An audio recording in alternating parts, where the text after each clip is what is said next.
Hello நண்பர்களே, குவைத்தில் 2 இந்தியர்களுக்கு மரண தண்டனை விதிக்கப்பட்டிருக்கு அப்படின்ட்டு செய்தி வெளியாயிருந்துச்சு. அவங்க யார், எந்த மாநிலத்தை சார்ந்தவங்க அப்படிங்கிற விவரமும் முழுவதுமாக வெளியாயிருக்கு.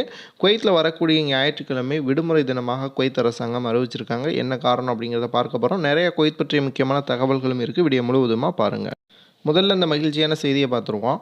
குவைத்தில் ஜனவரி 18 பொது விடுமுறை தினம் அப்படின்ட்டு குவைத்தினுடைய சிவில் சர்வீஸ் கமிஷன் வந்து அறிவிச்சிருக்காங்க. இஸ்ரா மேராஜ், அதாவது நபி அவர்கள் மேராஜ் பயணம் செய்த நாளை முன்னிட்டு அந்த நாளுக்கு விடுமுறை வந்து விடப்படும். குவைத் மட்டுமல்ல, அரபு நாடுகள் முழுவதுமே இந்த விடுமுறை அப்படிங்கிறது இருக்கும். அதே நேரத்தில் குவைத்தில் அவசரகால நடவடிக்கைகளில் ஈடுபடக்கூடிய அரசு நிறுவனங்களில் வேலை பார்க்குறவங்களுக்கு மட்டும் இந்த விடுமுறை அப்படிங்கிறது அந்த நிறுவனங்கள் சொல்லக்கூடிய நாட்களில் இருக்கும் அப்படின்ட்டு சொல்லியிருக்காங்க. இது போக குவைத்தில் கத்தாமாவை வேலை பார்க்குறவங்க, ப்ரைவேட் செக்டாரில் கம்பெனியில் வேலை பார்க்குறவங்கன்ட்டு எல்லாருக்குமே இந்த ஞாயிற்றுக்கிழமை 18ஆம் தேதி விடுமுறை அப்படின்ட்டு சொல்லியிருக்காங்க. அடுத்து, குவைத்தில் போதைப் பொருளுக்கு எதிராக தற்பொழுது மிகப்பெரிய அளவில் குவைத்தினுடைய கவர்மெண்ட் வந்து ஆக்ஷன் நடவடிக்கை எடுத்துக்கிட்டு இருக்காங்க.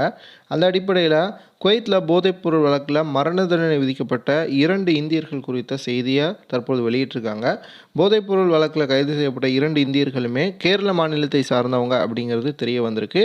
அது மட்டும் இல்லை, அவர்கள் எந்த இடத்தை சார்ந்தவங்களும் அப்படின்ட்டும் தெரிவிச்சிருக்காங்க. கேரள மாநிலம் திருச்சூர் திரிப்ராயர் பகுதியினை சார்ந்தவர் ஒருவர், அதேபோல் கோழிக்கோடு பாலுச்சேரியை சார்ந்தவர் ஒருவர் அப்படின்ட்டு சொல்லியிருக்காங்க. வீட்டு ஓட்டுநராக வேலை செய்து வந்த அல்தாஃப் கான் மற்றும் அஃப்ரோஸ் பாஷா ஷேக் ஆகியோருக்கு தான் இந்த மரண தண்டனை அப்படிங்கிறது விதிக்கப்பட்டிருக்கு. இது போக 20,000 தினார் அபராதமும் இவங்க கட்டணும் அப்படின்ட்டும் சொல்லியிருக்காங்க.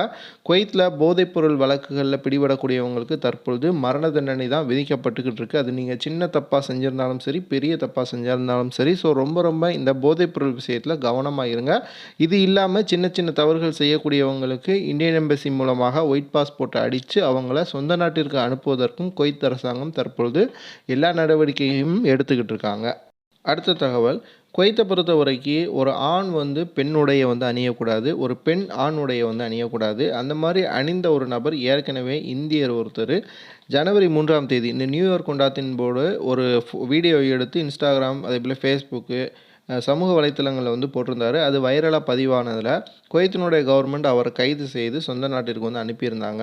குவைத்தை பொறுத்த வரைக்கும் இஸ்லாத்தினுடைய அடிப்படை கொள்கையில் இது வந்து வருது. அதாவது ஒரு ஆண் வந்து பெண் வேடமிடக்கூடாது, ஒரு பெண் வந்து ஆண் வேடமிடக்கூடாது. அவங்கவுங்களாக தான் இருக்கணும். இந்த டிரான்ஸ்ஜெண்டர்னு சொல்லக்கூடிய அரவாணிகள், இந்த மாதிரி எந்த ஒரு சமூகங்களும் உலகத்தில் வந்து கிடையாது அப்படிங்கிறத இஸ்லாம் வந்து தெளிவுபட சொல்கிறது. அதை வந்து மீறி இந்த மாதிரியான செயல்பாடுகளில் ஈடுபடக்கூடியவங்க யாராக இருந்தாலும் குவைத்தை விட்டு வெளியேற்றப்படுவாங்க அப்படின்னு சொல்லி தற்பொழுது மிகப்பெரிய எச்சரிக்கையை விடுத்திருக்காங்க. அதேபோல் குவைத்தில் தற்போது ரூல்ஸ் அண்ட் ரெகுலேஷன்ஸ் ரொம்ப ஸ்ட்ரிக்டாக இருக்குது. எந்த தப்பு செய்தாலும் உடனுக்குடன் தண்டனை வந்து கிடைக்குது.